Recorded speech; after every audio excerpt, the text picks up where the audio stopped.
Good evening. This is Maestro with the Dawn of War 2 Retribution Elite Modcast. Today, we have a 1v1 from Elite League Division A.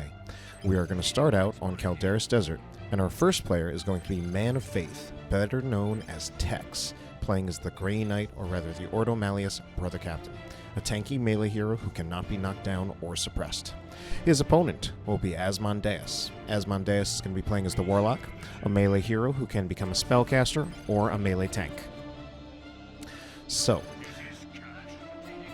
our players here, these are some pretty old school players, especially ManOfFaith. I mean, Asmon's actually been around a really long time too. ManOfFaith, probably one of my all-time favorite Dawn of War 2 players. Not quite sure if he is necessarily the best at the moment, but he is, he's actually doing pretty well for himself currently in the Elite League. In terms of how he is in standings, I think he will be making it into the playoffs. Now, our matchup here, Ordo Malleus versus Eldar. This is one, though, I would be a little bit concerned about for ManOfFaith, playing as the Ordo Malleus. Although, it's very hard for me these days, since I've been out of the game myself for a pretty long time now, to make any definitive statements about how matchups go.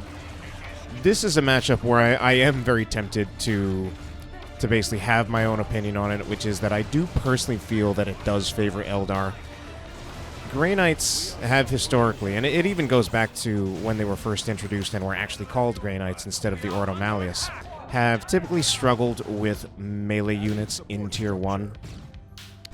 And I do feel that Howling Banshees, out of the Tier 1 melee units, are kind of the apex of the apex predators of Tier 1 melee units. And I do feel, especially with some other matches that I've spectated, that Grey Knights struggle, or rather, the Ordo Malleus struggle quite a bit with Howling Banshees in this matchup. Inquisitorial Stormtroopers don't really quite provide you with a direct and easy counter to melee units. Neither do Strike Squad, and neither does the Brother Captain. So, typically, I think one of the ways it's handled, especially in matchups with melee units that are a little bit less threatening than Banshees, is to just try to kite and focus fire with the Inquisitorial Stormtroopers, since the Inquisitorial Stormtroopers do a fair amount of damage, especially with their firing pattern, where they tend to do a lot of their damage in a burst before they take some time to reload. But Banshees, from what I've seen, it appears to be a little bit less effective against the Banshees. Now, Inquisitorial Stormtroopers do also have a weapon upgrade.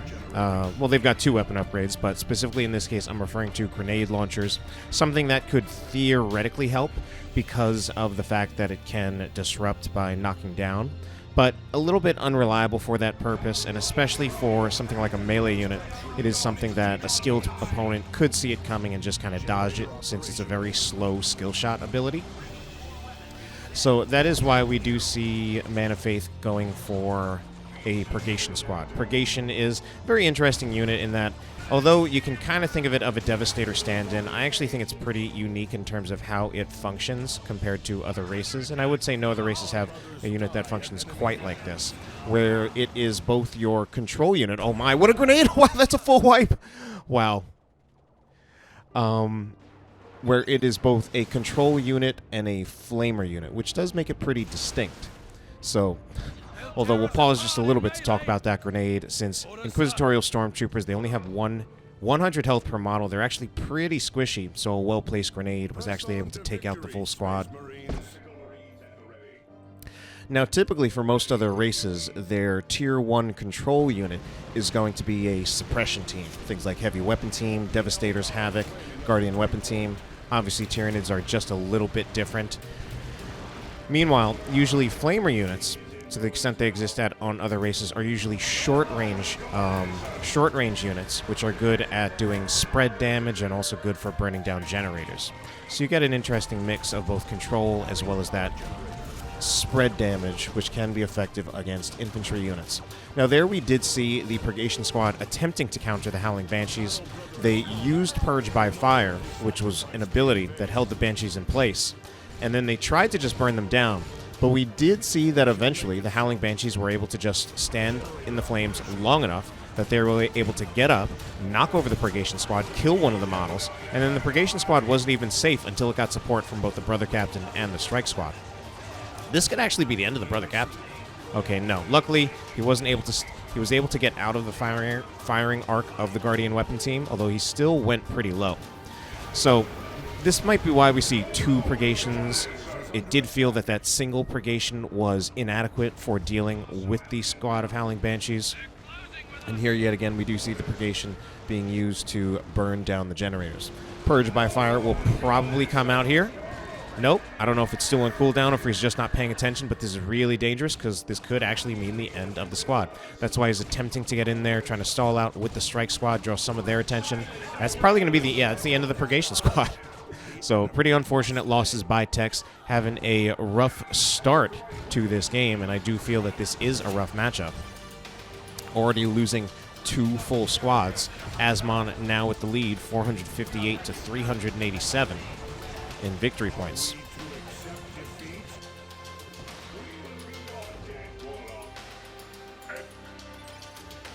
So,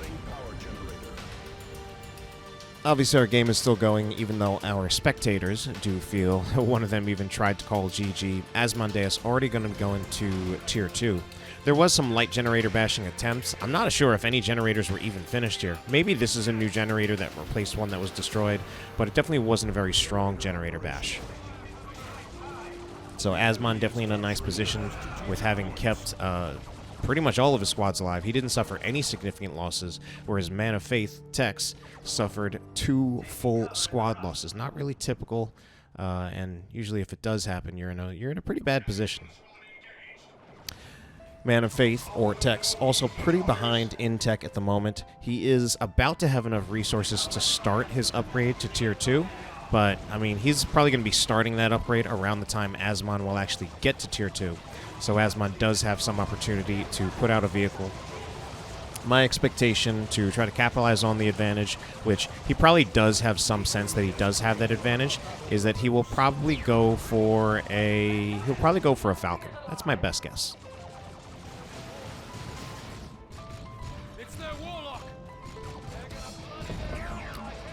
Now, the addition of the Warlock, although not quite as lethal as the Howling Banshees, does also just put a lot more of that melee pressure on these Grey Knights, just forces them into retreat. Brother Captain is kind of chasing after them, but we see that the Warlock, as well as the Banshees, can kind of just run past him, and he doesn't do a whole lot of damage that really threatens them that much. So, only Tier 2 purchase we actually saw so far was that this Banshee squad was upgraded to get an Exarch.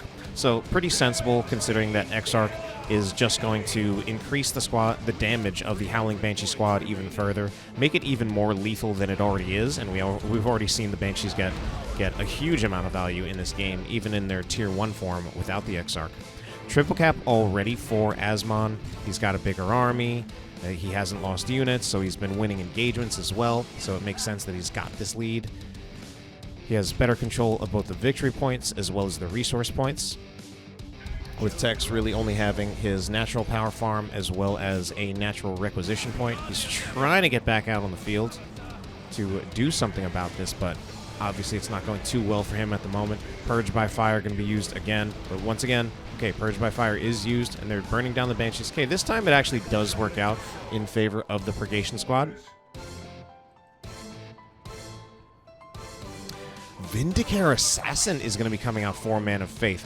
Now, that is an interesting pick. The best thing I can think about the Vindicare Assassin is that Tex assumes that a vehicle will be coming out for Asmon, so he wants the Vindicare Assassin ready to basically to deal with whatever vehicle comes out. Now, I don't think the Vindicare Assassin by itself will be enough to take out a Wraithlord, but it does at least mean that the Wraithlord doesn't get complete free reign. Vindicare Assassin is already out, so that does mean that Asmon knows about it, since it was already taking shots at a few enemy units, already has marked this Dire Avenger squad. What I am worried about with the Vindicare Assassin, he's already upgrading to get the extended operations, which does increase his health, is that it's just yet another unit that I would be worried could be very, very threatened by the Howling Banshees. Vindicare Assassin, especially without the extended operations, is a pretty squishy. I mean, he would actually be the squishiest single entity in the game. In fact, I think even with the extended operations, I'm pretty sure he is still the squishiest single entity unit in the game. And like if Howling Banshees get into range of him at all, it can be very, very scary. It could be just threatening. It could be like enough threat to threaten to actually kill the Vindicare Assassin. I understand why Tex got it for, again, dealing with the Wraith Lord or a potential Falcon purchase. However, I'm just worried because I feel he needs something more to deal with the Banshees. Something else that will just allow him to... And especially exchanging the Heavy Flamers... Actually, I don't know if they're Heavy Flamers, but the Flamers on the Purgation squad for Silencers. I mean, yes, that allows him to do more damage to the Purgation, but it also means he gave up just about his only form of control against the Howling Banshees. And at this point, he lost that engagement even though the Banshees weren't even present. Just under the pressure of the Wraith Lord, since he doesn't have any kind of snare at the moment for the Wraith Lord. The Wraith Lord was able to just charge on in toward the Purgation and scare Tex off the field. So that does explain why he's going for yet another Purgation squad. I don't even actually. I mean, either he could have one of two intentions with that second Purgation squad. Ideally, my hope is that he's just using that to replace the Flamer Purgation squad that he upgraded, so that he still has a way of controlling the Howling Banshees. Alternatively, it is also possible he could be upgrading it with more Silencers to put more threat on the Wraith Lord, since even between the Vindicare Assassin and the Purgation, just without any kind of snare, the amount of damage they bring together, I feel, is not quite enough to really, really threaten the Wraith Lord. Wraith Lord at this point could also use some repairs. Dire Avengers are kind of just standing here. I mean, of course, they want to be in cover, and these energy shields do provide perfect cover, which means if you shoot at it when they're behind it, the Dire Avengers, as well as this Guardian Weapon team, will actually take no damage whatsoever until the energy shield is destroyed. And they can actually return fire through it. And Tex is also just on such a massive back foot in terms of victory points at the moment. Almost a 300-point victory point deficit. So we see he's gone for the Nemesis Demon Hammer. Makes sense. But that Autarch is also something that I think makes things just even scarier for Tex. So, where's he going, though? He's going away. I was going to say, I feel like he needs to use that Demolishing Strike to clear the way for his Strike Squad to retreat. He gets around to that a little bit late, loses 3 models on the Strike Squad. And now the Vindicare Assassin, Howling Banshee's just about to be in range of him, so that's why we see an immediate retreat. I don't know actually what else to say here. This is kind of a wash, and this should be the end of the Brother Captain as well. So, and it's always rough because I do feel it is rough to make, again, these definitive statements about how matchups actually go, which races are overpowered and which aren't. Because, and especially like when I look through comments, both on my channel and through Indrid's, I do feel there are a lot of comments about, declaring one race overpowered that are often premature and not fully informed. But, I mean, this is just one area where I do ultimately just have to say that, yeah, I feel that the Ordo Malleus really struggles quite a bit against Eldar. And particularly the Howling Banshees. It might be a silver lining here for Tex. He does manage to eliminate that squad of Dire Avengers, which move forward just a little too bit, attempting a grenade that ultimately missed. So we do see 2 Purgations here, both upgraded with Silencers, now using the Rending ability. That Rending ability is something that the Purgation squad has that makes them do increased damage toward commanders. I'm not actually 100% sure if the Autarch counts in that regard. Obviously, the Warlock absolutely does, and it looks like the Warlock actually went down. So some silver linings for Tex, getting that Warlock down, taking out that Dire Avenger squad, but we've already got Asmon going into Tier 3, and despite the loss that Asmon had, he still has a pretty decently sized army as well as a double cap, which is putting him closer and closer to victory. So this is a very interesting interplay, though, that the Purgation squad with their Silencers can actually open fire from very long range on the Guardian Weapon team, actually outrange it, just do so much damage to it that it eventually does have to retreat. So we do see indeed that ManOfFaith, Tex, went for the double Silencers on the Purgation squad, which, again, means he has even less ways of controlling the Banshees, the Autarch, at least for the Warlock, he's kind of just relying on the raw damage. But, yeah, I mean, ultimately, it's not working out for him.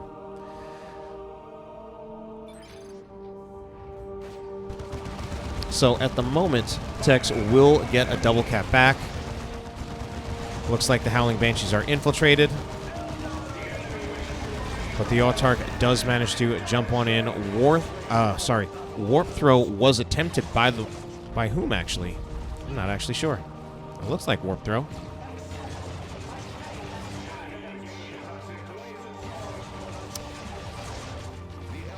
Alright. Because Warlock is dead. Obviously, it must be something that I am a little not up to date on. Autarch is kind of tearing apart the Vindicare Assassin. He's walking away. I mean, eventually, I guess he does get away. And we have a Rhino next up. At this point, I would say the Rhino should really just be upgraded with a Heavy Bolter. I think Tex has enough AV damage, certainly in terms of just raw numbers. And I think the Heavy Bolter on the Rhino ultimately does get just more, generally in most cases, is going to get more value than the Las Cannon upgrade. Currently has no upgrade on it, though, and eventually does indeed upgrade to that Heavy Bolter. So, I'm not actually sure what else to say here.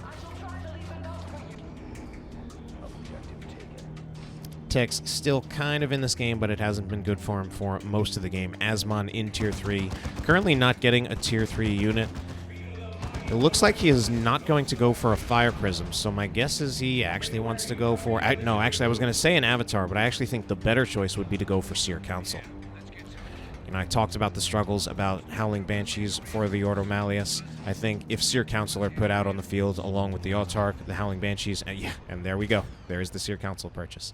I really feel like it's something that ManOfFaith would just have an incredibly difficult time handling. Now, the Rhino is generally good. Or technically, there's a little bit of lore, but technically, if you put a Heavy Bolter on a Rhino, that should make it a Razorback.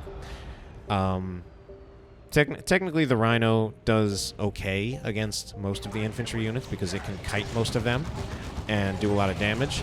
But we're just getting to the point where it will have to just constantly back up, and it doesn't quite do damage fast enough that Tech wouldn't just kind of get forced off the field. But anyway, Demolishing Strike does come in from the Brother Captain, and that does scare the Howling Banshees off the field. Seer Council are not yet out on the field, so it does look like it might be a minor victory for Tex at the moment, since Asmon doesn't have his Seer Council out on the field just yet. I wonder if I thought the Vindicare Assassin, he might have been going to try to finish off the Dire Avengers, but he was being chased down by the Wraith Lord. I think the Vindicare Assassin just needs to go, because I think one or two more sword swipes from... I think one more... The Vindicare Assassin is dead. Yeah. I don't know what happened there. It just needed to eventually be a retreat. I guess maybe he was trying to kite it long enough so that the Silencers could finish off the Wraith Lord. Probably looking at this point to get the Silencers back out of the Razorback to try to finish off the Wraith Lord. But it's just well played once again by Asmon. Getting the Wraith Lord out in time before the Silencers can even set up. He's moving forward with the Seer Council. Now we do see, well, the Seer Council do some light damage to the Rhino. Didn't want to say Razorback. The Rhino can kite it, but it also just has to constantly move back for this. So here's a second Razorback. Or Rhino. And at this point, I wouldn't even be surprised to see him put a Las Cannon on it, just because he still has not been able to take out the Wraith Lord. But I still think that a Heavy Bolter would be better.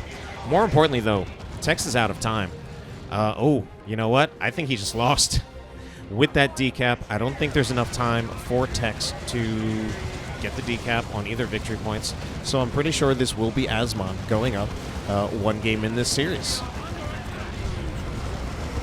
Yeah, undoubtedly at this point, even with the kill on that, Wraith Lord, that is Asmon going up 1-0. All right, so let's move on to game 2.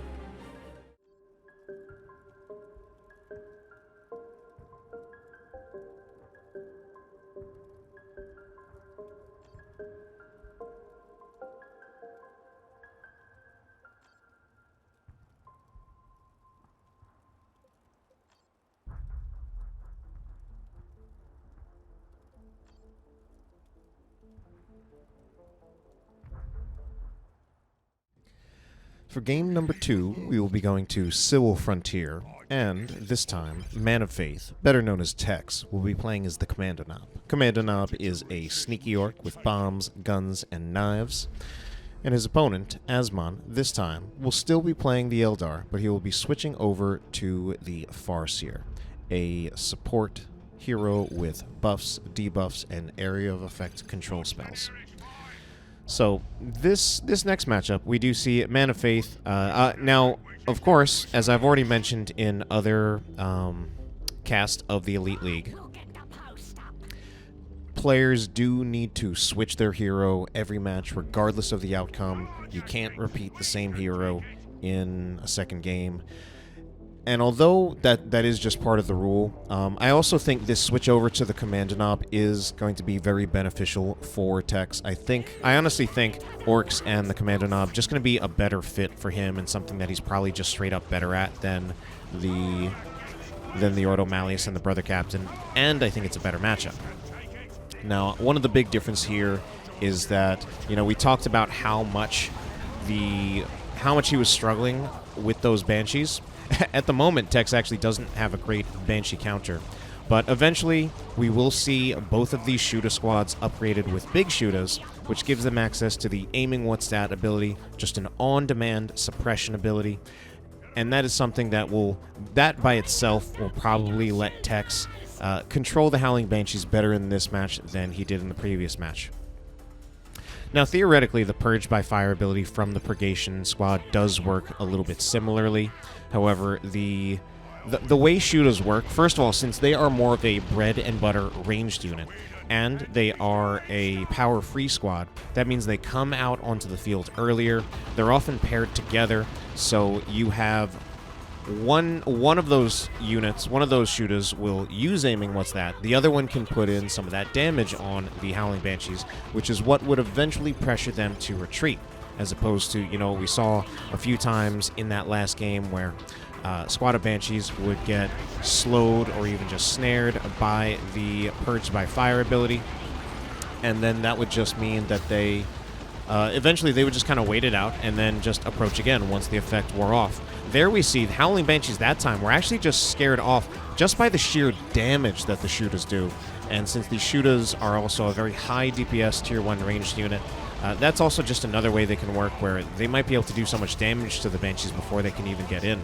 So Asmon will definitely not quite have as much free reign with the Banshees. We already see that they're under quite a bit more pressure, and that he's going to have to use them a little bit more creatively and cautiously in this game to get value out of them.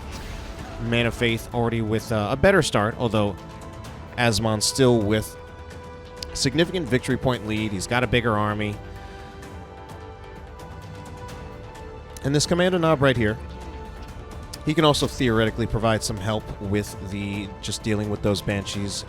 He does have a stun bomb that is baseline, and he can use that, although stun bomb can also be dodged, so it's not a guarantee, not quite as reliable as something like aiming what's that. And ManOfFaith actually choosing to go for a Slugger squad. That is an interesting choice. I mean, I definitely have seen it before. It definitely helps his economy in the sense that he is spending relatively little power at the moment, and eventually he will be able to just get back out on the field and have a lot more field presence that he currently has, which he kind of needs. Oh, but the Kommando Knob loss, that there is really going to hurt. I'm not sure if he had the stun bomb ready, but it might have been helpful. If he had it ready, he could have tried to throw it at the Banshees and then retreated. Ultimately didn't happen, though. So, I said a better start, but actually, Texas, he's struggling quite a bit again. So Asmon looking pretty strong in both of these games. And we see that really in any matchup, Howling Banshees can be quite a bit of a threat. They are definitely notoriously known as very powerful retreat killers. Much more so than most other units. So it looks like Kommando Knob will just simply be bought back. We haven't seen too much of it yet, but I also feel this map, the way as I recently learned, the way maps are picked in the group stage of the Elite League is that they're actually completely random. There is just a map selecting bot inside the Discord channel that will just randomly pick a map. But I feel like this map is actually a pretty good draw for Tex, since he does at least have the opportunity to try to attempt some generator bashes eventually if he does want that, and I do think orcs are pretty good at that. He hasn't yet taken much opportunity of that, and Asmon hasn't even put down much of a power farm. So Tex at the moment looking to come back into this game. Actually had some boys that were hidden using that hide the boys global from the Kommando knob. He will finish off this power node quite quickly. And at the moment just using his shooters to start taking control back of the victory points. Yeah, I mean at this point I definitely think it is definitely helpful to try to get that victory point control back since he is quite behind. Soon he will actually get a triple cap in his favor, so that is certainly good for him. Kommando knob right here getting suppressed by the Guardian weapon team. Eventually manages to walk out. He's trying to just get the Kommando knob out of here without having to retreat the Kommando knob. But the Farseer just kept on chasing him, tried to keep on revealing him. Farseer has now been upgraded with the Doombringer weapon that I personally believe is just the best overall weapon that the Farseer has. Wow, special attack goes in. Dire Avenger support also means that Tex's shooter squad is really low. I think that, okay, will be the end of the shooter squad. That's pretty rough for Tex. He gets out of there with the Kommando knob. So Tex did have that triple cap, but things going pretty rough for him now. Thankfully, he doesn't lose another squad here. Still, we're going to see a grenade attempt on retreat. I think that grenade will connect. Oh, no, he just kind of missed it.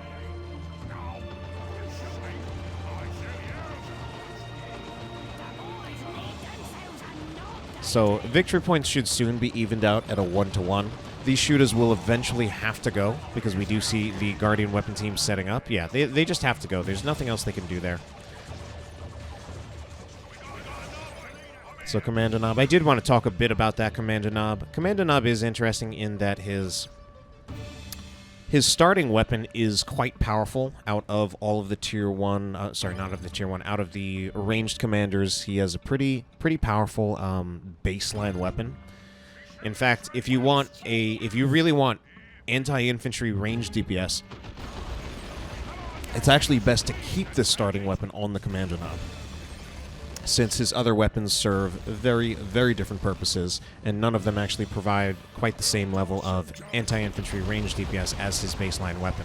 None of his other weapons are like equivalent to this one. We'll see if we do eventually see an upgrade. So victory points at this point should change hands pretty quickly. Tex is struggling a lot with map control, though, because of all of those losses that he has suffered, giving him just a much smaller army. So, I mean, he once again kind of reminds me of the last map where he only had his natural power farm and the natural requisition point. He is about to retake some of that map, and soon we will see a war truck out on the field. All right. Infiltration will come courtesy of that webway gate. Let's see what Asmon has planning, where he'll be looking for an ambush. At the moment, seems like he's... Okay, they're already out of infiltration, but the boys are hidden. Now they are detected, and they will just have to retreat immediately. So War Truck is now out for Tex.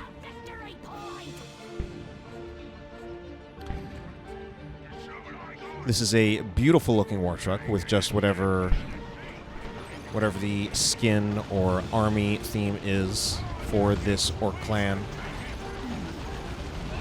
So, and this is nice because it means that Tex does not have to retreat either of these shooter squads, even though they're under a lot of pressure. All right, does end up having to retreat one.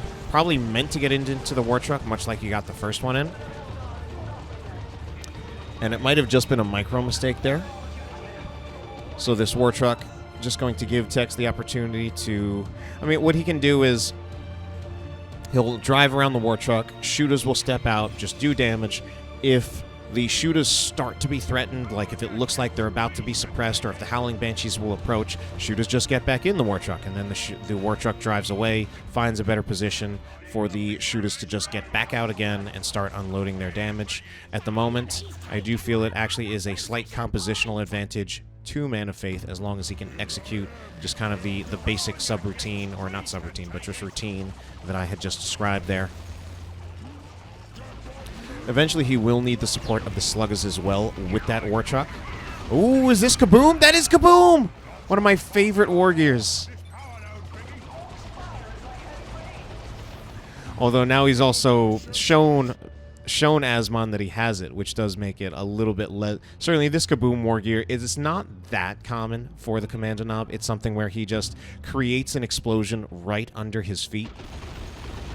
If you don't have the Mega Boom Kit, the Kommando Nob is himself knocked back, which can sometimes be a bit of a liability if he is knocked into a bad position.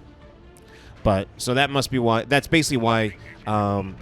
Tex has the Mega Boom Kit, so that it gives you that control that makes the ability more reliable.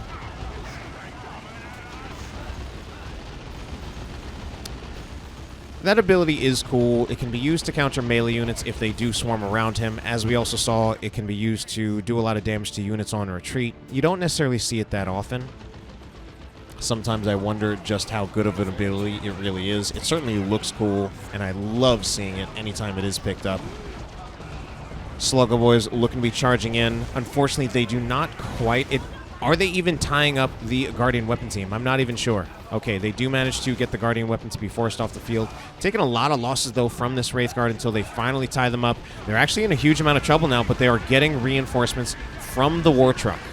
And that is key. They're still kind of in trouble. I think, luckily, the reinforcements are coming in fast enough. They also need to provide repairs for the War Truck so that the Banshees, as well as the Farseer, don't take it out. And it looks like they will just barely be able to win this fight. Maybe not even just barely. Actually, they're winning pretty decisively. Oh, if they could kill the Farseer here, that would be such a big help for Tex. But I think retreating around those rocks right here did not quite mean Tex was able to get it.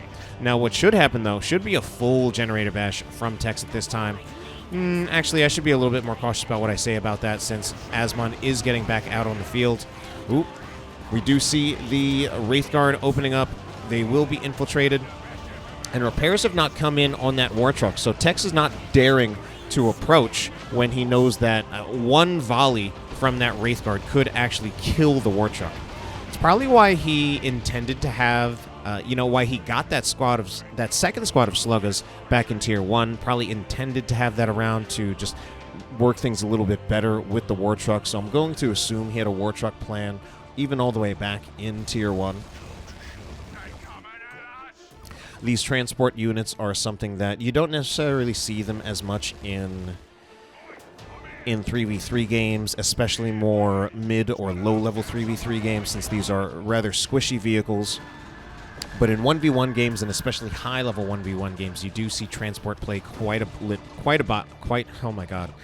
lot more because of the mobility they provide and the utility of giving the reinforcements out on the field. Kommando Nob in a bit of trouble here. Will throw a stun bomb. Is it going to be dodged? It's not going to be dodged at all. Oh, but he stuns himself. This is funny to look at. There will be Kaboom. Howling Banshees will instantly retreat, but they get knocked back anyway, and we see that it does actually so much damage. And Tex is actually going to stay out on the field, so he manages to... So that will allow him to also keep this top victory point, because he's already losing the bottom victory point. He doesn't have the middle one, so this just makes it so that the victory point pressure won't be quite so hard against him. Now, Tex has actually done so well in tech at the moment that he's already in Tier 3, and he is going to get out a squad of Nobs.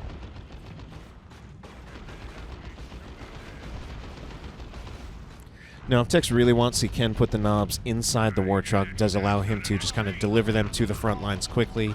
Although most transports only have... Not most transports, pretty much all transports only have the room for 3 squads. And that does mean he's going to have to choose one squad that does not go in the War Truck. At the same time, it might also be smart to make the Nobs the squad that is not in the War Truck, because the double shooters... Or we might just lose the War Truck, so let's forget about the War Truck.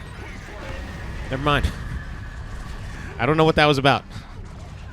I don't know if he just didn't want the War Truck anymore. But it was pretty clear that if he just stopped the War Truck and didn't put any repairs on it, that it was going to die. So... But anyway. Alright, knobs will be suppressed. They activate meaner and greener, though. That allows them to break the suppression. They are, of course, also invulnerable. Probably going to see it get it. Yeah, the Guardian Weapon team will just get inside the webway. That does, of course, mean the webway is now... It's clear to Tex that the webway is there, and he will just destroy it. But losing the webway is, you know, the lesser evil, whereas the other option is losing the Guardian Weapon team. And actually, I'm pretty sure that if he had just retreated the Guardian Weapon team right there instead of getting it back in the webway, that it would have just been killed entirely. Okay. Knob's not doing quite so well in this engagement. They don't manage to tie up the Guardian Weapon team. They actually took a huge amount of damage. I think they had a knob that was killed. They lost all model except one. Doom was placed on them. They were being suppressed, so that did not work out well for Tex. Shoot a squad nearly wiped, down to 2 hit points, but we had some Sluggas activating Swamp'em. But this is Tex backing off the field. He's also low on victory points yet again. Low on victory points. It's about to be a double cap against him. We see this Falcon, rather late Falcon purchase, with Asmon actually kind of being stuck in Tier 2. Hasn't fully replaced his power farm after that bash that Tex did. So now he's looking to bash Tex's power farm, which, I mean, at this point, I'm not even sure how much that does. I guess it prevents Tex from getting out, like, another squad of knobs or any other, like, dangerous Tier 3 unit. But, I mean, Tex already has that Tier 3 advantage. Asmon still in Tier 2. Although I think he does have, he does have the resources to go to Tier 3, but might also be feeling, even if he goes to Tier 3, he's not going to have the resources to buy anything. So, Kommando Knob has now been upgraded with a rocket launcher. Now, that rocket launcher does unfortunately mean that he gives up most of his anti-infantry damage. But this Falcon's now in a huge amount of trouble. Has to drive through a path where I think the Kommando Knob will be able to intercept it. I think this is the end of the Falcon. Wow, one hit! Just one-shotted with that rear armor hit. It's a triple cap for Asmon, but that was quite a loss that he just suffered there.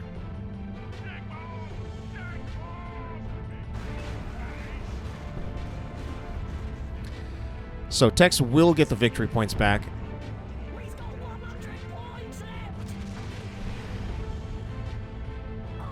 Asmon is going to Tier 3 as well. Stun Bomb will go in to try to cover the retreat. Wow, that Stun Bomb range actually quite huge.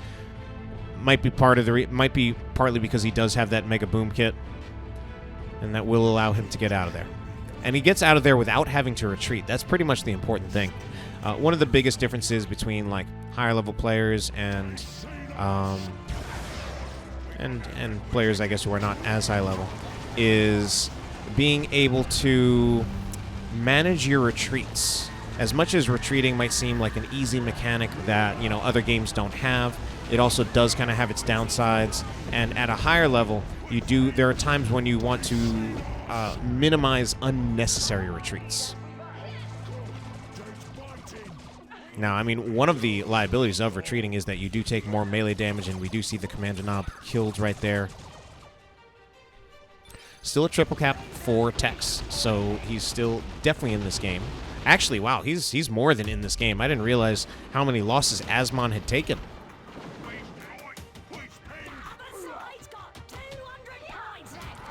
Asmon down to only 3 squads at the moment. These Sluggas really low on hit points, but they are able to get into melee with the Wraith Guard, and that will be a massively winning matchup for them. Now they're focusing on the Farseer. Farseer will retreat. These Slugga boys are so low, but I don't think the Seer Council will be able to wipe them on retreat. And just to make sure, there is an aiming what's that from the Shooter boys to cover the retreat.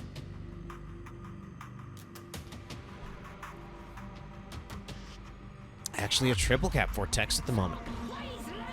One of those victory points will be turned back over to Asmon's side. As Tex tries to put some damage in on those Seer Council. However, those Seer Council are a bit tankier than the Banshee. Still not exactly a super tanky unit. Unfortunately, the Farseer is on the complete other side of the field as the Seer Council, so she won't be able to provide a heal there.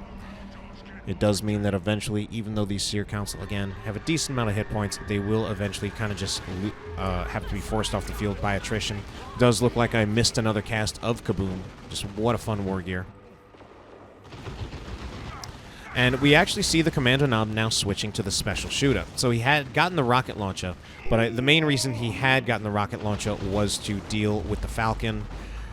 And now that he doesn't have a need for anti-vehicle at the moment, he can't switch back to the starting shooter for the Kommando Knob, which is kind of a shame. It's a very nice weapon, and I do feel that if you had the option of being able to switch back to it, there are a lot of people who probably would. So instead he got the Special Shooter, which is really the only other anti-infantry ranged weapon that the Kommando Knob has, other than his baseline weapon. This Special Shooter does not do quite as much damage as his baseline weapon, but it does have a 30% chance to do weapon knockback on hit, so it can actually be pretty useful against things like Howling Banshees. You also get the active ability, High Explosive Shells, which does knockback as well as quite a bit of damage. Might even see it pretty soon here. Yep, there we saw it used. Banshees are pretty low on hit points. However, the knobs are getting controlled by the Psychic Storm ability from the Farseer. Heal will go out from the Spirit Stones on the Banshees, but they are already in retreat. Some knobs pretty low on hit points. So it will be another retreat forced by Asmon, but Tech still has this double cap. Asmon needs to make some kind of play. I think he needs... Okay, he's already sending the Seer Council up top. However, the Commandos are here as well. Commandos not even infiltrated yet, but my guess is they want to... They're probably just going to use Aiming What's That, or What's That to stall out. Not Aiming What's That. I was going to say Love Dadaka, but now it actually seems like they're not even bothering. They're actually just doing range damage. Now they will use Love Dadaka, and it does stall out the cap. Very, very nicely played by Tex. Although it looks like by itself it might not be enough, since now that that's on cooldown, the Seer Council actually can just approach, and they will win massively against the Commandos. Commandos actually in a huge amount of trouble. This might even be the wipe on the Commandos. Tech's not even getting them out of here. Trying to go into the garrison. Then the Wraith Guard just opened fire and the Commandos are done. But while that's all happening, it does look like a victory point war was lost, and Tex will actually be taking this second game unless a victory point capture comes in, which I don't think it will be in time. All right, then. So it will be our series evened out at 1-1 between ManOfFaith, better known as Tex, and Asmondeus. So we will be moving on to Game 3 at this time.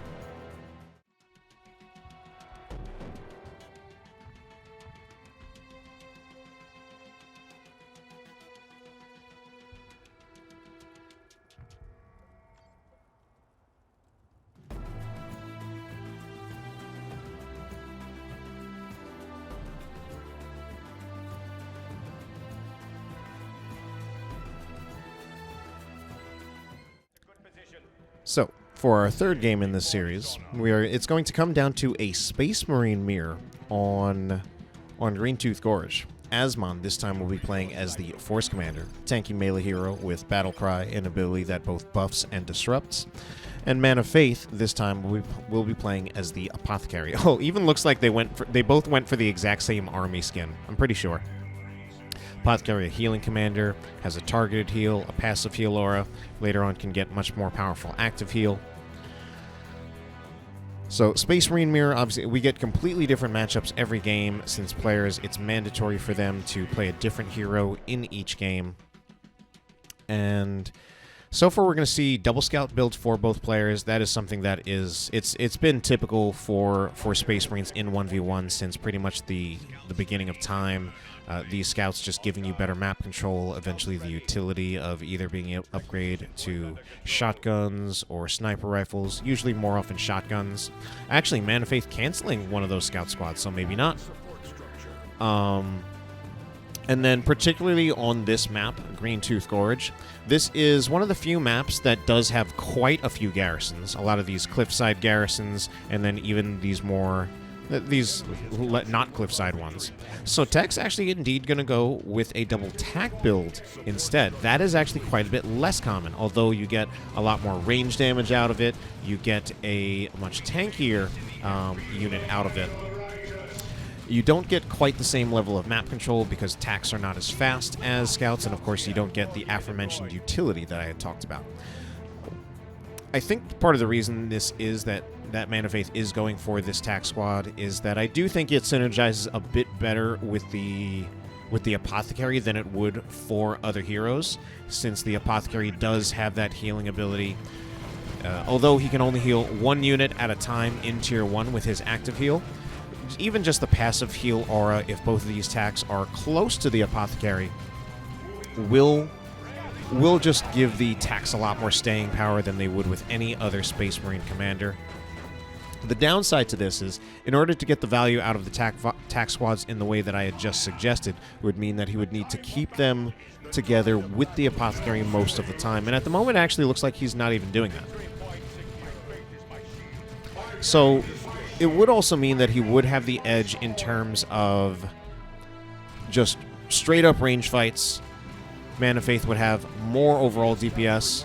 In fact, he has even more DPS because he chose to get the Combi Bolter. I like to call it... I just habitually call it the Combi Bolter, even though the real name of it is the Customized Storm Bolter, which does allow the Apothecary, aside from just turning him into a ranged unit, which I feel is just very logical for the Apothecary, since it allows him to just kind of sit back.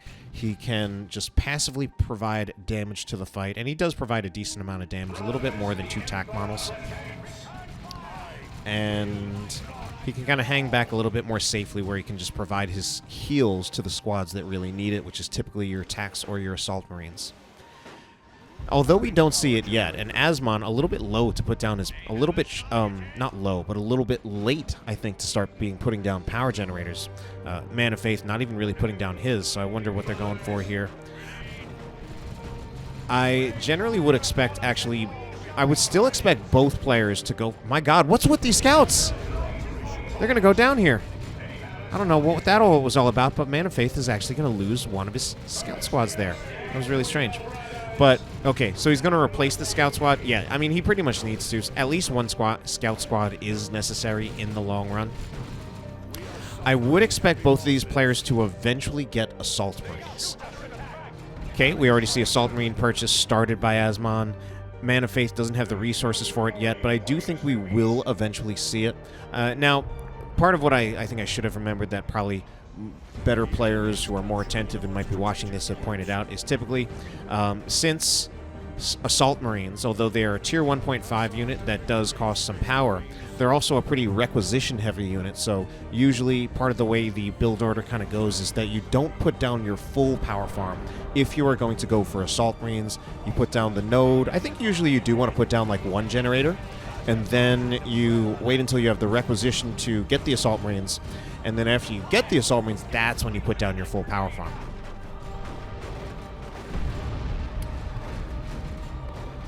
So this is actually getting a little bit questionable. I would, like, normally I would think of Assault Marines being the best choice for Tex in this matchup, but we don't see him getting it yet. I mean, he's also just where his resources are. He's just not ready to get it yet. He's going to have to wait a little bit of time. And actually, he's going to go for Devastators, which actually really surprises me. I would generally think of just Assault Marines being quite a bit more desirable in the Space Marine mirror, because whoever goes Devastators kind of finds himself being countered by the player that goes the Assault Marines, since Assault Marines are pretty much designed to counter Devastators, or really just any of the setup squads in this game. So, and I mean, I guess ManOfFaith just wanted something out on the field. If he didn't get anything, he would still find himself pretty much countered by the Assault Marines, because Assault Marines also do just counter most regular range units, so they would counter tax, they would counter bolter scouts. Will the Apothecary go down there? Gets out. Oh no, he does not get out. So rough starts for Tex, and pretty much in a lot of these games, including this one. This is going to be rough for Tex. I think, given where he is at the moment, it's actually a real tough choice for Tex with what he wants to do about that, and he actually goes with the buyback immediately.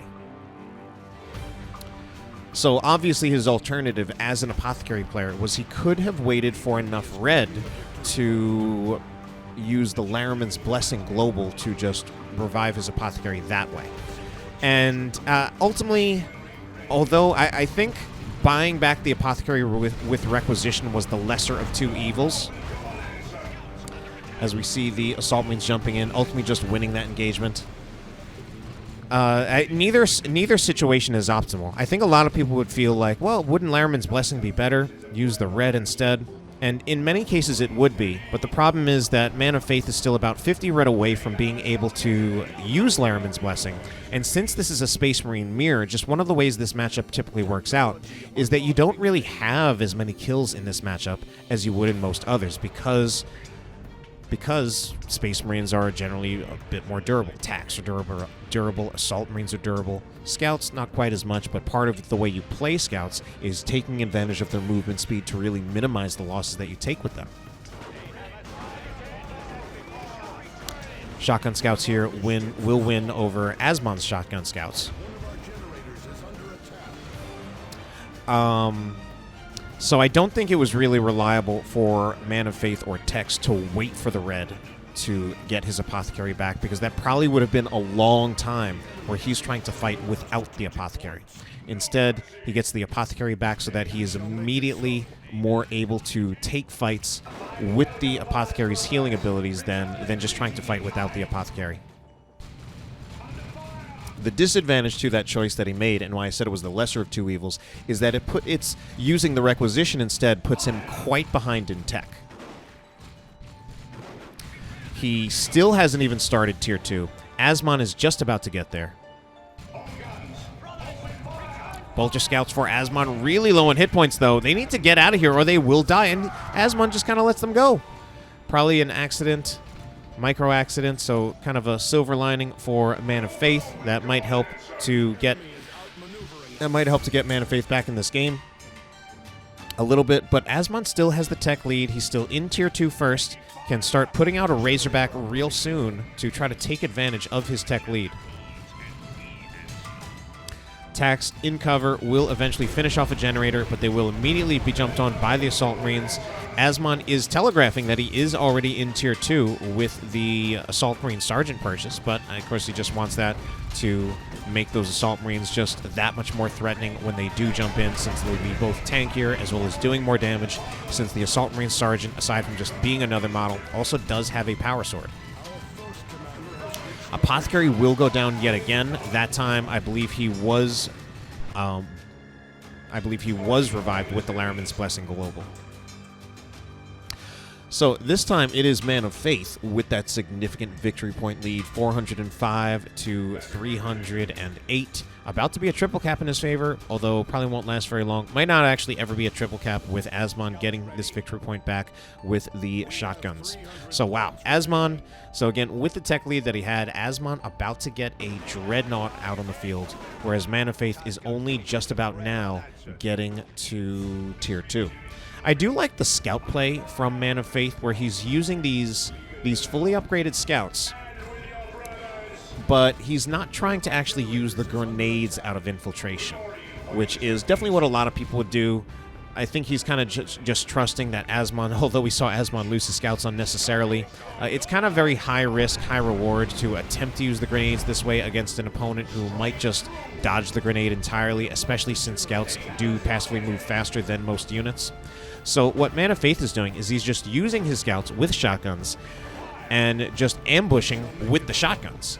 And since his scout squad has a sergeant, it means it has an extra model compared to Asmon's scout squad, which doesn't.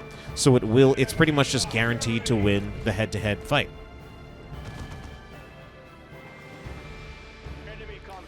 So Dreadnought is out on the field. No upgrades on it yet, although Asmon, I mean, it just got out on the field. Asmon's still a little low on resources. Can probably afford Assault Cannon soon if he does want it, although I'm not sure if he does. So at this point, the Dreadnought should be visible. Man of Faith has actually already committed to a plasma gun, so we probably won't see a missile launcher on that tac squad. Plasma gun, pretty expensive. Missile launcher, not too cheap either. And I highly doubt he's going to want to switch that missile launcher when he just got the plasma gun. So instead, we see him going for a second Devastator squad. Ooh, Apothecary. No, sorry, that's the Force Commander. Force Commander in trouble there. Was hit by the full auto ability from the Apothecary, which does stun whichever unit it hits. So it's particularly good against single entities. And it appears I'm completely wrong, and he does indeed switch over to a missile launcher on his tac squad. So just wants to be able to threaten that Dreadnought because given how tanky a Dreadnought is, it's going to take quite a bit of damage to take it out. He will also be upgrading it to an Assault Cannon. So he got the additional Devastator Marine Squad to upgrade it to a las cannon. And I'm not surprised by that. I really wouldn't expect him to want to lose the Heavy Bolter on the other Devastator Marine Squad.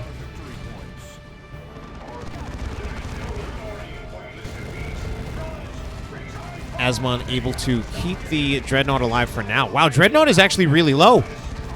He might be able to turn around and get another missile hit. I think one more missile does it. No, it would take 2 more missiles. All right, he does get the second missile shot. I think he will eventually get the... Yeah, he'll be able to get the last one. He's being tied up. Now they're suppressed. They do have Angels of Death active on them. He should be able to turn around and shoot it now. They're still getting tied up. Can they eventually turn around and shoot? And they do. So they finish off the Dreadnought. Major losses for Asmon. And despite his tech lead, now at least the way we look at it, it looks like a massive lead for tech. So man, what even happened? Triple cap in his favor. So few victory points left for Asmon. Dead vehicle, only 3 squads, and Asmon's actually going to call the GG at that moment.